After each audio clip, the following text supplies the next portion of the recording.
नमस्कार एन्ड स्वागत छ फेरि पनि हजुरहरूलाई मेरो ब्लगमा। म चाहिँ आज एकछिन यहाँ काम सबै सकाएर अब बाबुको अनलाइन पनि क्लास सुरु हुने बेला भयो। तर त्योभन्दा अगाडि चाहिँ एकछिन यहाँनिर यो बाहिरको भ्यू हेर्दैछु, देख्दै हुनुहुन्छ हजुरहरूले। आज वेदर पनि राम्रो छ। यही बाहिर बस्दा यो मेरो फेभरेट प्लेस भन्दा पनि हुन्छ। म यहाँनिर चिया खानुपर्ने भयो भने पनि एउटा कुर्सी राखेको छ मेरो रुमकै विन्डोमा। त्यस पछाडि म यहाँनिर बस्छु। सो आज म हजुरहरूसँग के भन्ने नर्मल चीजहरु नै देखाउन गइरहेको छु। Hope you will enjoy and like the video. आज चाहिँ एक्चुअली विश्वकर्मा पूजा रहेछ, हामीलाई थाहा भएन। त्यसैले गर्दाखेरि यहाँनिर सबै आफ्नो साधनहरूलाई, सवारीको साधनहरूलाई पुस्दै सुभाषले पुस्दै हुनुहुन्छ मेरो हस्बेन्डले। अनि बाबु पनि त्यही गरेर बसेको छ। यता हाम्रो रेन्टमा बस्ने दाइ पनि आफ्नो बाइकलाई धुँदै हुनुहुन्छ। त्यसपछि यो चाहिँ मेरो सुभाषको बाइक, यता सुभाष हाम्रो कार धुँदै हुनुहुन्छ। अनि मेरो स्कुटी यहाँनिर छ, तर अहिले म स्कुटी चलाइरहेको छैन, as I don't have to go anywhere. अनि उहाँको चाहिँ यो स्टाइलवाला लुगा हो हावा छिराउनको लागि।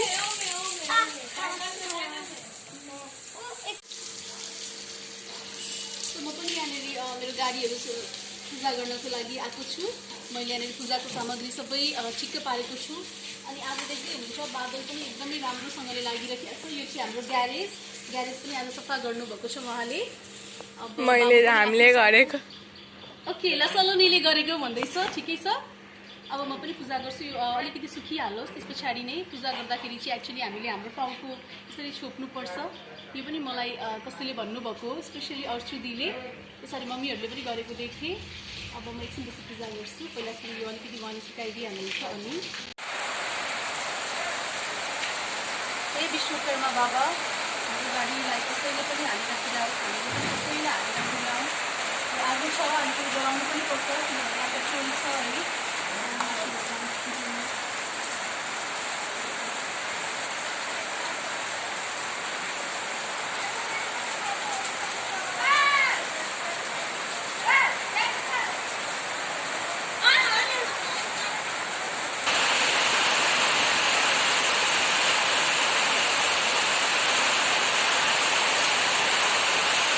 पानी एकदमै जोरसोरसँगले परिरहेको छ।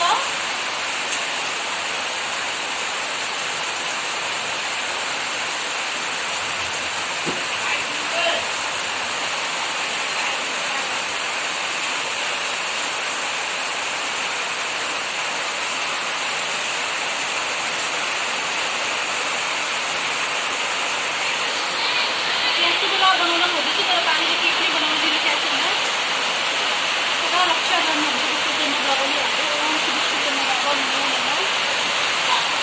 पालो हाम्रो बाइकको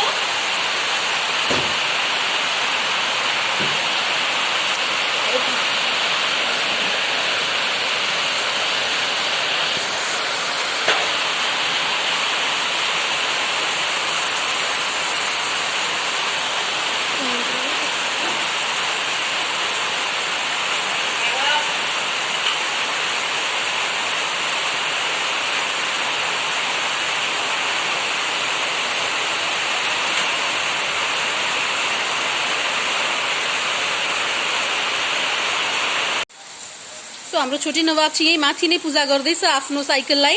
एक्चुअली हामीले यही किचननेरि नै राखेको छौँ, ग्राउन्ड फर्स्ट सेकेन्ड फ्लोरमै राखेको छौँ। उसको साइकल चाहिँ यहीँ खेल्छ, ऊ तल जाँदैन। कोरोनाको टाइममा तल अलिक सेफ छैन, त्यसैले गर्दाखेरि। अनि प्रे गर्दैछौ कि छैनौ तिमी? के भन्दैछौ मनमा होइन, साँच्चै के भन त, यहाँ के भन्दैछौ?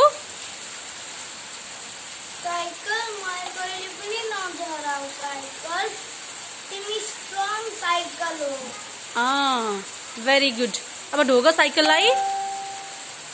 Very good. बाबुलाई टिका लगाइदिँदैछु अब। ल भगवानजीले सदा रक्षा गर्नुहोस् बाबुको है। God bless you my son. Thank you भन्नुपर्छ। Thank you. सो मैले मेरो पनि खाना बस्यो। अब अलिकति यहाँनिर अँध्यारो आइरहेको छ। राइस अनि घिउ, म जहिले घिउ खान्छु थोरै। अनि निलन्सको अचार, कालो दाल, घिउला आलु एन्ड देन साग। अब म हजुरहरूसँग एकछिनपछि भेट्छु। एक्चुअली हिजो हामीहरू चाहिँ बजार 99 पनि गएको थियौँ।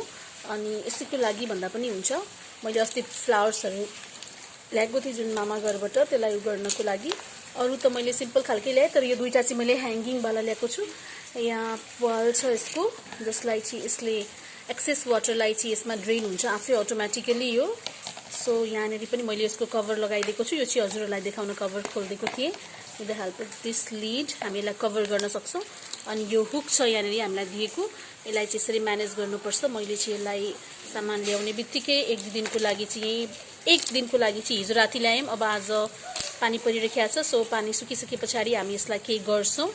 एन्ड देन कहाँ मैले यसलाई ह्याङ गरेको छु, I will show you later on. So अरू मैले ल्याएको भास थिएँ यस्तो खालको छ, सिम्पल खालको। यहाँनिर पनि होल्स छ एक्सेस वाटर ड्रेनिङको लागि। यसमा चाहिँ छैन, तर यो पातलो छ, यसलाई म आफै किल्ला ठोकेर गरिहाल्छु। एन्ड हियर अल्सो तीनटा प्लस त्यो दुईटा, पाँचवटा। अनि घरकै एउटा दुईटा युज नभएको एक्सेस डिब्बाहरू थियो, त्यो डिब्बालाई नै मैले चाहिँ युज गरेको छु। त्यसलाई चाहिँ मैले रियुज गरेको छु, युज भन्दा पनि। एन्ड फुल रोपिसके पछाडि म हजुरहरूसँग सेयर गर्नेछु। सो अब हामी आमा छोरा यहाँ बसेर गफ गर्दैछु। एक्चुअली ऊ मेरो फेभरेट प्लेसमा बसेको छ, मेरो विन्डो प्लेस हो यो, होइन? आज तिम्रो क्लास भइरहेको छैन? किन? किनभने चाहिँ बिजुली कड्किरहेको नि, त्यसैले गर्दाखेरि। ओके, बिजुली कड्किरहेको कारणले गर्दाखेरि उसको क्लास भइरहेको छैन आज। एन्ड या अब क्लास नभए पछाडि क्लासको कम्पेन्सेट त गर्नुपर्छ। के गरी कम्पेन्सेट गर्छौ तिमी? यहाँनिर उसको स्टोरी बुक्सहरू छ, एउटा चिन्टु अनि पप्पी टेल्स भनेर।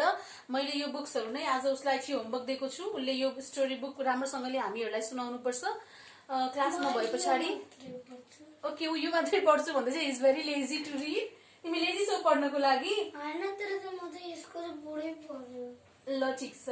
सोनी आज एक्चुअली तिमीले ल In a family of 20 monkeys, he was He's reading now. the smallest. All the monkeys, big and small. So finally सबै काम सकेर म बसेँ। अब सबै काम भन्दा पनि बिहानको खानासाना खाएँ। त्यस पछाडि सोनीले पनि काम सकेर अब घर गयो ऊ। अनि बाबुलाई मैले चाहिँ अब यो स्टोरी आज एक पेज भए पनि ह्यान्ड राइटिङ गर भनेको छु, किनभने उनीहरू चाहिँ फेरि दिनभरि त्यतिकै मोबाइलमै बिजी हुन्छन्, मोबाइल या टिभीमै बिजी भइरहेका हुन्छन्। सो 1 पेज ह्यान्ड राइटिङ गर्यो भने पनि it is going to help him a lot है। 10-15 मिनट भए पनि डिस्ट्र्याक्सन हुन्छ टिभीबाट, मोबाइलबाट। या एक्चुअली यो होलिडेको टाइममा उनीहरूलाई म्यानेज गर्न, त्यस पछाडि आएर उनीहरूलाई चाहिँ कन्सटेन्टली के भन्ने चेकअप पनि गरिराख्न चाहिँ गाह्रै हुन्छ प्यारेन्ट्सलाई as a parent, because you know we too need to have little bit of private time, तर we have to manage them also. And there is no denial for that. त्यसमा त हामी कसैले पनि नाइ भन्नै सक्दैनौँ। म हजुरहरूसँग सानो एउटा एक्सपिरियन्स सेयर गर्न गइरहेको छु मेरो बाल्यकालको। म 9-10मा पढ्दाखेरि, स्कुल लेभलमा हुँदाखेरि, सो हामी 3जना साथी थियौँ। हामी एकदमै मिल्ने साथी, अनिता, सपना, म। And then we all had our own cycles. हाम्रो आफ्नै आफ्नै साइकल थियो अनि हामी साइकल चलाएर नै स्कुल जान्थ्यौँ, होइन? मजै आउँथ्यो त्यति बेलाको त्यो स्कुल लाइफ सम्झिँदाखेरि पनि। त्यस पछाडि जब पछि ठुलो भयो, त्यस पछाडि जब म कलेजहरू जान थालेँ, त्यस पछाडि पनि म्यानेज भइहाल्थ्यो कसरी कसरी, बिकज साइकलमै हामी जाने गर्थ्यौँ। ब्याचलरसम्म पनि मैले त साइकल नै चढ्या हो। त्यसपछि मास्टर्समा चाहिँ मैले मेरो दिदीसँगै जोइन गरेको हुनाले उहाँसँगै म गएँ। फेरि I was not regular in my masters class. अनि फाइनली जब मैले जब गर्नुपर्ने भयो, त्यति बेला चाहिँ मेरो वर्क स्टेसन्सहरू चाहिँ घरबाट एकदमै नजिकै थियो। मैले कलेज पनि पढाउन थालेँ अनि त्यस पछाडि पनि घर नजिकै भएकोले गर्दाखेरि I didn't have that much problem है to go and to come back to home from my office and colleges. And अहिले आएर चाहिँ के हुन्छ भन्दाखेरि मैले it's been 6 years I joined colleges of Biratnagar, जहाँ चाहिँ मैले फुल टाइम यसरी नै काम गरिरहेको छु पढाएर नै as a faculty, as a lecturer. अनि त्यहाँनिर चाहिँ मैले स्कुटी चलाउनै पर्ने भयो, बिकज मेरो एउटा मात्रै कलेज थिएन। मैले चाहिँ 2-3वटा कलेजमै पढाइरहेको छु, 2-3वटा पिरियड गर्दै गर्दै पढाइरहेको छु। एन्ड वाट ह्यापन भन्दाखेरि फर्स्ट को वर्ष त मलाई मेरो हस्बेन्डले नै he only use to drop me in and then पुर्याइदिनुहुन्थ्यो। आउन त म आफै आउँथेँ, सफारीमा जानलाई नै प्रब्लम हुन्थ्यो, because it was early in the morning 6 o'clock। म 6 बजीको क्लास लिएको थिएँ।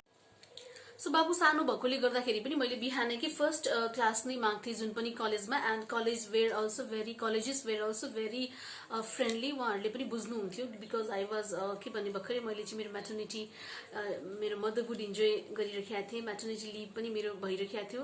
त्यस पछाडि आएर मैले रिज्युम गरिहालेँ।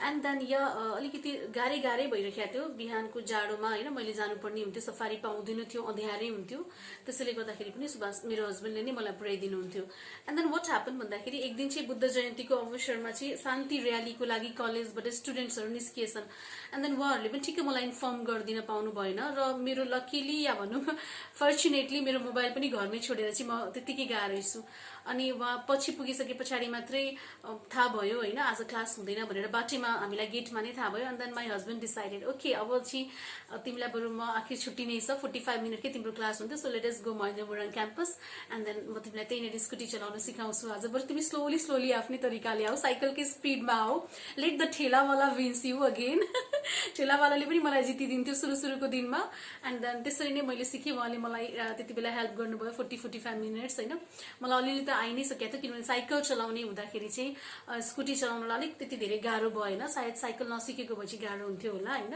तर मलाई साइकल चलाउन आउँथ्यो त्यसैले स्कुटी चलाउन सजिलो भयो एन्ड फाइनली मेरो स्कुटी एक्सपिरियन्स चाहिँ यस्तो तर पनि म सुरुको दिनमा एकदमै कम्फर्टेबल भइन होइन मलाई एकदमै मलाई मेरो गल्तीले नलडे पनि कसैले मलाई पछाडिबाट हान्दिने हो कि रोड क्रस गर्दा मलाई कति वर्षसम्म त स्कुटी पार्किङ नै गर्न आउँदैन थियो and I still remember one of the faculty in one of the reputed college of Biratnagar होइन उहाँले चाहिँ मलाई तपाईँ स्कुटी राम्रोसँगले पार्क गर्नुहुन्न जहिले पनि अरूलाई डिस्टर्ब गर्ने गरी गर्नुहुन्थ्यो अनि मैले उहाँलाई एक दिन भने मलाई एक्चुअली राम्रोसँगले आउँदैन सो प्लिज सरी यस्तो भएको छ भने पनि तपाईँ यसो म्यानेज गरिदिनुहोस् न भनेर मैले उहाँलाई भने अनि फाइनली उहाँले पनि बुझ्नुभयो उहाँले चाहिँ ओके ठिकै छ त्यतिकै केयरलेसली गरे होला सोच्नुहुन्थ्यो होइन तर मलाई त्यो यसरी ल्याउन मलाई त बेलामा समटाइम्स है यति दुःख दिएको थियो स्कुटीले लाग्थ्यो म त सुपर वुमेन भएर स्कुटीलाई नै बोकेर घुमाइदिउँ जस्तै हुन्थ्यो and still I don't feel so much confident while turning है मलाई टर्निङहरू गर्ने बेलामा चाहिँ मलाई अलिक डरै लागिरहेको हुन्छ बट राइट नाउ देन अब त्यो प्रब्लम छैन आई क्यान म्यानेज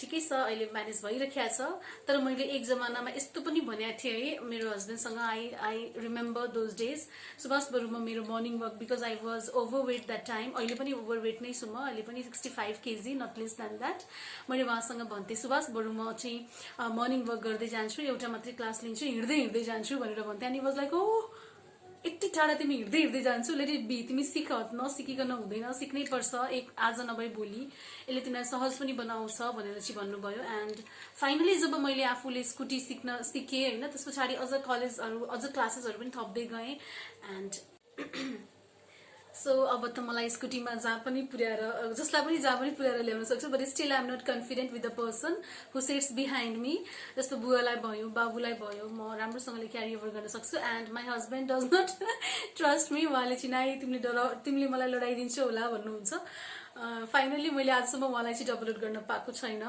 र मलाई नै उहाँले डबल गर्नुहुन्छ ठिकै छ इट्स गुड अन्ली तर मैले बुवालाई चाहिँ हस्पिटल पुर्याएर डेन्टिस्ट कहाँ पुर्याएर दाँत निकालेर ल्याएको छु अस्ति भर्खरै पनि होइन बाबुलाई पनि लिएर यताउति गइरहेको हुन्छु तर त्यही हो अहिले त मैले म्यानेज गरिरहेको छु आज चाहिँ मैले विश्वकर्मा दिवसको दिन विश्वकर्मा पूजाको दिन मैले यो कुरा सेयर गरिरहेको छु सो विश्वकर्मा बाबाले जहिले पनि रक्षा गर्नुहुन्छ हामी सबैको उहाँको जय होस् उहाँले हामीहरू सबैमाथि आफ्नो आशीर्वाद बनाइराख्नुहोस् यति भन्दै म आज मेरो ब्लग पनि यही टुङ्ग्याउँदैछु भन्दा पनि टुङ्ग्याउँछु एन्ड फाइनली आज दिन पनि राम्रो छ hope you all have a very good day नमस्कार।